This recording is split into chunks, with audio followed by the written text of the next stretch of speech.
안녕하세요. 8월 25일 화요일 새벽 예배를 하나님께 올려드리겠습니다. 기도하십니다.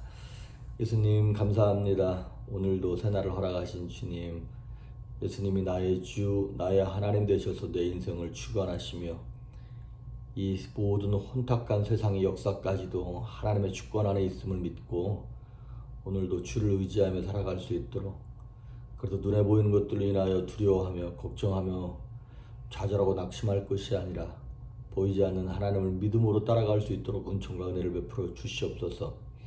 주님께서 내 마음에 두신 기쁨은 저희의 곡식과 새 포도주에 풍성할 때보다 더하다 하셨사온데 내 안에도 생수의 강처럼 흘러나오는 기쁨과 평강이 있게 하심으로 오늘도 예수님과 함께 승리할 수 있도록 성령으로 기름 부어 주옵소서. 감사하고 예수님의 이름으로 기도했습니다. 아멘.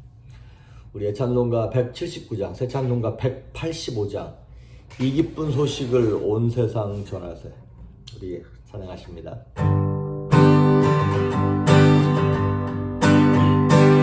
이 기쁜 소식을 온 세상 전하세. 그 환난 고통을 당하는 자에게 믿는 성도들 다 전할 소식은 성령이 오셨네. 성령이 오셨네. 성령이 오셨네. 내 주님 보내신 성령이 오셨네. 이 기쁜 소식을 온 세상 전하세.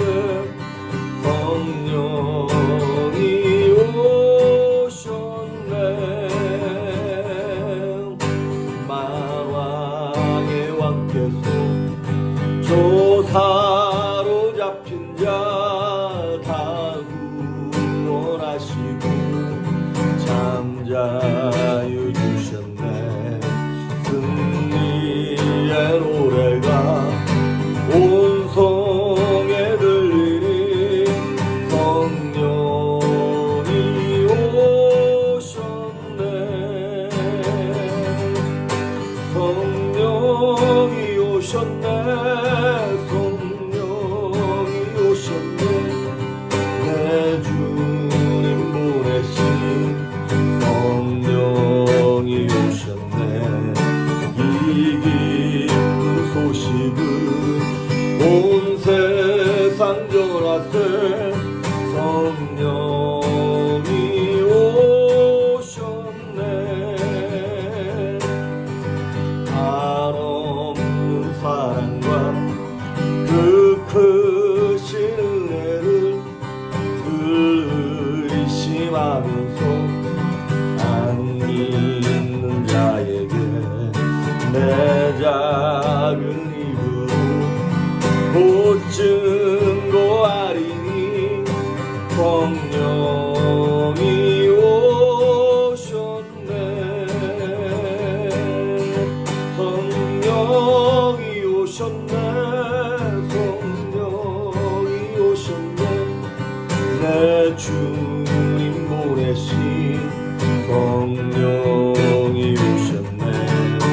내 기쁜 소식을 온 세상 전하세. 성령이 오셨네. 아멘. 오늘 우리에게 주시는 말씀은 에베소서 5장입니다. 에베소서 5장 18절, 우리가 너무나 잘 아는 말씀이죠. 에베소서 5장 18절 공독해 올립니다. 술 취하지 말라. 이는 방탕한 것이니 오직 성령으로 충만함을 받으라. 아멘. 우리가 지금 성령 하나님에 대해서 계속 보고 있습니다. 성령 하나님은 보혜사 하나님이었고, 그 다음에 성령 충만한 것이 무엇인가를 좀 이렇게 보았습니다. 성령 세례가 무엇인지, 물 세례가 무엇인지. 오늘은 그 이제 성령 하나님에 대한 마지막 시간인데, 성령 충만과 성령 소멸이라고 하는 이제 이 타이틀을 가지고 말씀을 보도록 하겠습니다. 오늘 에베소서 5장 18절에 나오는 것처럼 성령으로 충만함을 받으라 이렇게 나와 있는데, 영어로는 뭐라고 나와 있냐면 be filled with the Holy Spirit 이렇게 나와 있어요. 그러니까 원래 원문이나 영어로 이렇게 번역을 제대로 하자면 성령 충만함을 받으라가 아니라 성령 충만하라, 이게 맞는 말인 거예요. 우리가 어제 보았던 것처럼 우리가 성령 세례를 받는 것은 하나님의 주권이죠. 그건 내가 노력한다고 되는 게 아니죠. 그냥 하나님께서 우리에게 구원을 주시는 거예요. 성령을 주시는 거예요. 그럼 우리가 받으면 되는 거예요. 그런데 성령 세례는 하나님의 주권에 달려있는 것이지만 성령 충만은 사실 물론 하나님의 주권과 은혜도 있지만 우리의 의지적인 결단이 필요한 게 성령 충만입니다. 오히려 우리의 의지적인 결단으로 뭐 하라는 거냐면 나를 성령님께 열어서 올려드리는 거예요. 그래서 이거는 나한테 달려있는 거예요. 성령 충만은. 물론 하나님, 이건 뭐냐면 하나님은 이미 하늘문을 여시고 수많은 은혜와 충만함을 부어주시려고 준비하고 계세요. 하늘에서 막 비가 내려오고 있는 거예요. 지금 내가 뭐만 하면 되는 거예요? 우산 받치고 있던 것들을 치우기만 하면 되는 것입니다. 그럼 내가 비 맞는 것처럼 성령 충만함은 누구한테 달린 거냐? 나한테 달린 거라는 것이죠. 그래서 오늘 그 교재에 보면 이렇게 쓰여 있어요. 성령 세례는 우리가 구원받을 때 한 번에 받는 것이지만 동시에 살아가면서 날마다 업그레이드되는 현재 진행형의 체험이기도 합니다. 하나님께서 필요에 따라 성령의 능력을 주시고 구원의 감격도 회복시켜 주시며 우리 옛사람의 성품들도 치유해 주십니다. 그런데 그 모든 것이 구원의 감격, 치유 이런 거 있잖아요. 그 모든 것이 가능하도록 내가 의지적 결단으로 성령님께 문을 열어드려야 합니다. 예수님께서는 그 요한계시록 3장 20절에 이렇게 기록하셨죠. 볼지어다 내가 문 밖에 서서 두드리노니 누구든지 내게 문을 열면 내가 들어가 그로 더불어 먹으리라고 하셨습니다. 우리가 복종하기로 결단하고 문을 열어드릴 때 비로소 성령님께서 들어와 도와주실 것입니다. 우리 성령 하나님은 인격의 하나님이라고 말씀드렸습니다. 막 우리의 자유의지를 막 때려 부시면서 막 문 열어 막 그러면서 들어오시는 분이 아니라는 것이죠. 그래서 이 성령 충만함을 받을 때 하나님은 이미 모든 것들을 다 준비하고 계시고 우리는 뭐만 하면 된다고요? 문을 여는 순종만 하면 되는 것입니다. 그래서 이 성령 충만이라고 하는 것은 말 그대로 성령님에 의해서 컨트롤되는 거예요. 내 마음대로 나를 컨트롤하는 것이 아니라 성령님께 컨트롤되기 위하여 나를 열어드리는 것을 얘기하는 것입니다. 우리가 주님을 나의 주님으로 나의 구주로 영접했을 때 하나님의 자녀가 되었습니다. 그러면 신앙생활은 거기서 끝나는 게 아닌 거죠. 그때부터 성령 하나님은 끊임없이 우리에게 말씀하시고 권고하세요. 강제하시지 않고 말씀하시고 감동하세요. 그리고 인도하세요.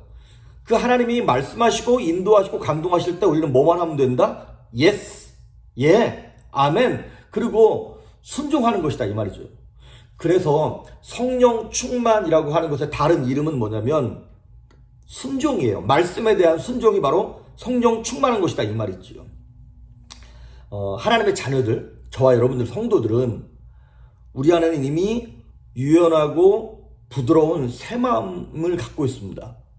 그래서 내 생각과 내 계획이 있어도 성령님께서 다르게 말씀하시면 내 것을 버리고 내 의지를 들여서 아직 마음의 감동이라든가 이런 부분에서는 충분히 설득되지 않았지만 하나님을 믿는 믿음을 가지고 내 의지를 들여서 성령님을 따라가는 거예요. 그래서 내 생각을 재빨리 바꾸는 것, 그래서 성령의 지배를 받는 것, 하나님이 막 감동을 주실 때 내가 감동을 받을 수 있는 문을 여는 것, 그리했을 때 성경에 나오는 것처럼 그 배에서 생수의 강이 흘러 넘치리라 라고 하는 말씀이 나타나는 것이죠. 그렇습니다. 처음에는 풀리 마음이 어그리가 안 돼가지고 동의가 안 돼서 비록 막 불편하기도 하고 막 힘들기도 해요. 근데 말씀이니까 내가 순종해서 따라가잖아요. 그러면 어느 순간인가 순종한 내 삶 속에서 말씀이 흘러나가고 뜨거운 기도가 흘러나가고 하나님의 성품이 막 흘러나가기 시작합니다. 그래서 막 화를 자주 내고 짜증을 자주 내던 인생들이 어느 순간에 그게 사라져버리고 분노하고 조급했던 내 인생들이 여유가 찾아오고 유연해지고 부드러워지게 되는 것이죠. 왜? 순종할 때 내 것이 나오는 것이 아니라 내 안에 계시는 성령님의 것이 마구 흘러나오게 되는 것이죠. 그래서 이 성령 충만하다라고 하는 것은 말씀에 대한 순종인데, 이제 이 성령 충만함의 반대말이 있어요. 뭐냐면 성령이 소멸되는 것입니다. 데살로니가전서 5장 19절에 보면 이런 말이 나와요. 너희는 성령을 소멸치 말고, 거기 이제 NIV 영어 성경에는 put out the spirit fire 이렇게 나와 있어요. 그러니까 성령의 불을 끄지 말아라 이렇게 나와요. 이제 킹제임스 버전에 이런 데는 영어 단어 quench란 말이 있어요. quench가 뭐냐면 불을 끌 때 소화기를 가지고 불이 이렇게 점점점 사그러지는 거를 quench라 그래요. 성령의 불이 내 안에서 꺼질 수 있다는 거예요. 뭐 때문에? 불순종 때문에, 범죄함 때문에. 여러분, 그러니까 성령 충만이 우리의 선택이라고 말씀드렸죠. 내가 순종함으로 성령 충만을 이뤄내듯 성령의 소멸도 우리의 선택입니다. 불순종함으로, 내가 범죄함으로 성령의 불이 내 안에서 꺼질 수 있다고 하는 것이죠. 그래서 불순종이 지속되면 성령의 불이 점차 꺼지게 되는 것입니다. 그런데 이 성령이 소멸되는 것에는 단계가 있습니다. 한 번에 이렇게 성령이 다 꺼지고 불이 그러는 것이 아니라 첫 번째 단계는 뭐냐면 성령을 근심시켜 드리는 단계예요. 이거는 에베소서 4장 20절에 나오는 30절에 나오는 말씀처럼 너희는 하나님의 성령을 근심하게 하지 말라 이런 말이 나와요. 하나님의 성령을 근심하게 하는 단계가 있어요. 내가 게으르게 살고 이렇게 죄를 지으면서 내가 이러면 안 되는데 성령을 근심시켜 드리는 단계예요. 그러면 그 단계에서 양심이 가책을 받을 때 빨리 회개하고 돌아와야겠죠. 그런데 그거를 불편하면서 계속 그걸 하고 있어. 그러면 두 번째 단계, 성령이 소멸됩니다. 불이 꺼지기 시작하는 거예요. 데살로니가전서 5장 19절에 보면 너희는 성령을 소멸치 말며 이런 말이 나와요. 이런 거예요. 이 단계쯤 되면 나만 죄 짓나? 이런 거예요. 누구나 이 정도는 하지 않나? 어떻게 예수 믿는 사람이라고 그렇게 살아갈 수 있어? 그러면서 자기가 짓는 죄에 대하여 정당화를 시키기 시작하는 거예요. 이거 성령 소멸하는 단계입니다. 2단계까지만 가도 회개할 수 있는 기회가 있어요. 근데 그거를 넘어서면 이제 심령이 무뎌지기 시작하는 거예요. 마치 바로 왕처럼 하나님이 그 많은 말씀과 이적과 표적을 보여줬음에도 불구하고 계속 고집을 피우는 거예요. 그러면 세 번째 단계, 마지막 단계입니다. 성령을 회방시키는 단계에 가는 거예요. 마태복음 12장 31절에 보면 사람의 모든 죄와 회방은 사하심을 얻을 수 있대. 성령을 회방하는 것은 용서하심을 받지 못한다고 성경은 얘기하고 있습니다. 이 단계쯤 되면 이런 거예요. 이거 재밌네. 이거 즐겁네. 내가 짓는 죄에 대해서 양심의 가책이나 이런 걸 전혀 느끼지 못하고 죄를 즐기고 있는 단계예요. 그리고 나만 그걸 즐기는 것이 아니라 다른 사람에게 권면하기 시작하고 예수 믿는데 그렇게 극성스럽게 안 믿어도 괜찮아라고 다른 사람까지 타락시키는 단계에 가는 것이죠. 그런데 이쯤 되면 나오는 질문이 있습니다. 무엇이냐면 성령이 한번 내게 오신 성령이 떠나실 수 있는가? 내게 오신 성령이 떠나실 수 있는가에 대한 질문은 이 질문이랑 똑같아요. 구원을 이룰 수 있는가? 이것에 대해서는 사실 지난 수천 년 동안 신학자들이 갈등하고 싸워왔던 내용입니다. 특히 이제 장로교 측에서 얘기하는 칼빈이즘, 구원을 이룰 수 없다라고 하는, 절대 무슨 죄를 저질러도 어떤 짓을 해도 구원을 이룰 수 없다라고 하는 칼빈이즘을 주장하는 사람들과 이제 웨슬리안주의라 그러죠. 감리교 계통의 성결교, 그 다음에 이제 침례교 일부, 그런 중에 알미니우스가 주장했던, 아니다, 그래도 구원을 잃어버릴 수 있다라고 얘기하는 이 두 가지 신학이 서로 충돌하면서 지금까지 온 거예요. 무엇이 옳으냐? 성경에는 이 두 가지가 다 나와 있습니다. 근데 한국교회 같은 경우에는 워낙에 장로교단의 그 교리나 교세가 강하기 때문에 그동안 100년 가까이 이 알미니우스를 주장하던 웨슬리안 주의들이 찍소리도 못하고 있었던 것이죠. 근데 신학이라고 하는 것은 그런 게 아니지 않습니까? 다른 성경 사실 두 가지가 다 나오고 있으면 두 가지를 다 얘기를 해야 되는데 이 장로교단에서 너무 강력하게 얘기를 하니까 그동안은 말을 못하고 있었던 것이죠. 그래서 성경에 보면 한번 성령이 임하시면 영원히 내가 너희와 함께 하겠다라고 하는 그 영원이라고 하는 말씀 때문에 구원을 무슨 짓을 해도 잃어버릴 수 없다고 얘기했어요. 그런데 이제 이 알미누스를 주장하는 사람들이 얘기하는 게 뭐냐면 히브리서 4장 4절과 6절에 그게 나와요. 히브리서 6장 4절과 5절 6절 이렇게 나와요. 한번 빛을 받고 하늘의 은사를 맛보고 성령에 참여한 바 되고 하나님의 선한 말씀과 내세의 능력을 맛보고도 타락한 자들은 다시 새롭게 하여 회개케 할 수 없나니 이는 그들이 하나님의 아들을 다시 십자가에 못 박아 드러내놓고 욕되게 함이라. 한번 여기 보면 이제 빛을 받고 하늘의 은사를 맛보고 이런 것에 대해서 이제 장로교단 칼비니즘을 주장하는 사람들은 뭐 교회 대충 나온 사람들이다, 뭐 기적을 보고 경험한 요 정도인 거지 이 사람들은 구원을 받은 사람들이 아니라는 거예요. 그런데 알미니우스를 주장하는 사람들은 아니다, 성령에 참여했다는 말이 나오지 않느냐, 하나님의 선한 말씀과 내세의 능력을 맛보고도 타락한 자들. 그러니까 예수 믿기 전에, 한 번 구원을 받기 전에는 이 땅에서 무슨 죄를 저질러도 예수 믿는 순간 다 용서됩니다. 그런데 예수 믿고 난 이후에 이 죄를 짓는데, 그렇잖아요. 하나님은 우리의 어떤 그 자유의지를 침해하시는 분이 아니지 않습니까?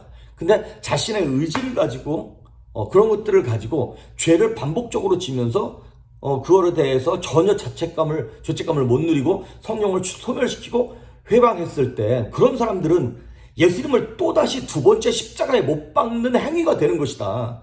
그런 사람들에게는 구원이 없다라고 히브리서 6장에 그렇게 얘기하고 있는 것이죠. 그러면서 이제 칼비니즘을 주장하는 사람들이 알미니우스 주장하는 사람들이 예수 믿다가 구원받았다가 타락한 사람들을 예를 드는 것을 사울왕을 예를 들어요. 그러면서 봐라, 사울왕도 뭐 쓰임 받았다가 타락하지 않았냐 이렇게 얘기하는 알미니우스 주장하는 사람들에 대하여, 야, 사울왕은 구약에 있는 사람 아니냐, 구약은 성령이 계속 임하시지 않았죠. 감동하시고 떠나시고 계속 그러셨어요. 그러니까 칼비니즘을 주장하는 사람들은 사울왕은 거기에 들어가는 것이 아니라, 아니면 이제 알미니우스 주장하는 사람들이 가룟유다를 얘기했을 때 가룟유다는 성령을 받아본 적이 없는 사람 아니냐, 처음부터 그 사람은 구원받지 못한 사람이다, 이렇게 말한 것에 대해서 저도 거기는 동의해요. 그런데 저는 이제 성경을 보면서 두 가지 예에 대해서 저는 의심이 들어요. 첫째는 뭐냐면, 사도 바울이 데리고 돌아다녔던 제자였던 데마라고 하는 사람이 있습니다. 이 사람은 골로새서 4장 10절에 보면 바울이 골로새 교회에다가 인사를 하면서 자기와 함께 있는 데마도 너희에게 문안 인사를 한다 이렇게 얘기했고, 빌레몬서에 보면 빌레몬서 1장 24절에 바울이 자기 제자들, 동역자들을 소개하면서 나의 동역자 누구 이렇게 하면서 데마에 대해서 얘기하는 거예요. 그러면 생각해 보십시오.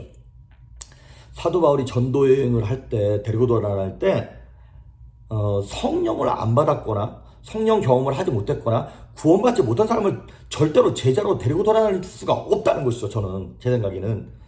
그러다가 이 데마가 나중에 디모데 후서 4장 10절에 보면 사도 바울이 이 땅을 살면서 마지막으로 쓴 책이 디모데 후서죠. 죽기 전에 쓴 거예요. 그때 이렇게 써요. 데마는 세상을 사랑해서 나를 버리고 갈라디아인가요? 어디로 갔다는 거예요? 떠나갔다는 거예요. 데살로니가로 갔다. 그러니까 데마가 믿음을 떠나는 것이죠. 자, 그 한 케이스가 있고, 두 번째 케이스는 무엇이냐면, 사도행전 6장에 보면 예수님의 12제자 말고 이제 7 집사를 뽑습니다. 뭐 스데반, 뭐 빌립 이런 사람들 있잖아요. 근데 그 7 집사를 뽑을 때 거기 나와 있는 7 집사의 조건이 있어요.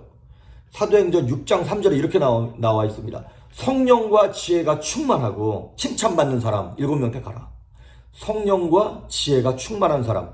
그 중에 뽑힌 사람이 누구냐면 스데반 집사님, 빌립 집사님 뭐 이런 사람이에요.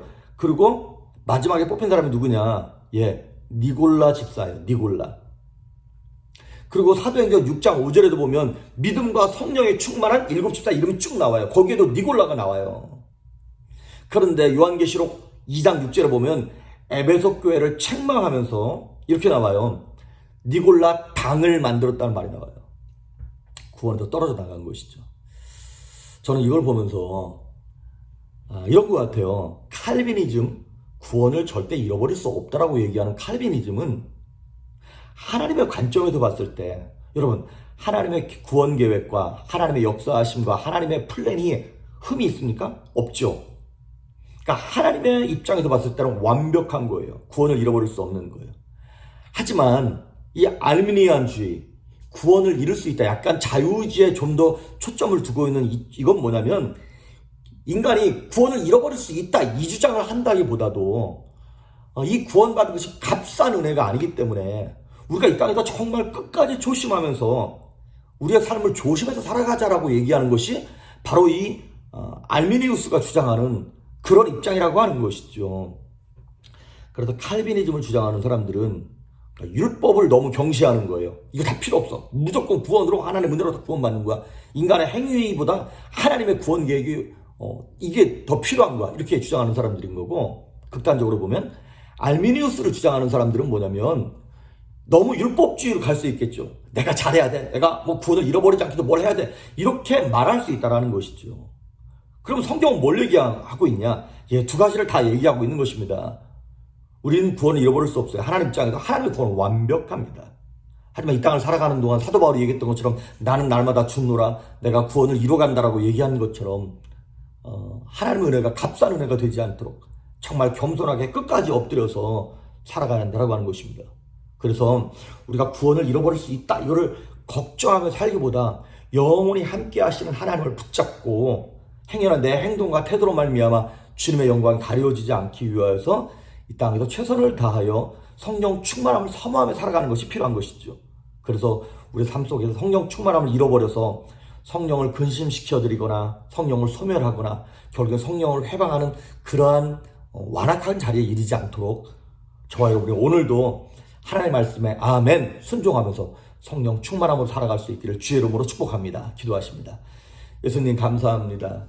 연약한 인생 가운데 찾아오셔서 우리를 고와 같이 버려두지 아니하시고 날마다 우리의 아버지가 되셔서 인도하시는 성령 하나님을 나의 주님으로 고백하며 주님 붙잡고 오늘도 승리하기를 소망하옵나니 세상이 줄 수 없는 평강으로 평안하게 하시며 담대하게 하시고 성령의 능력으로 충만할 수 있도록 기름 부어 주시옵소서.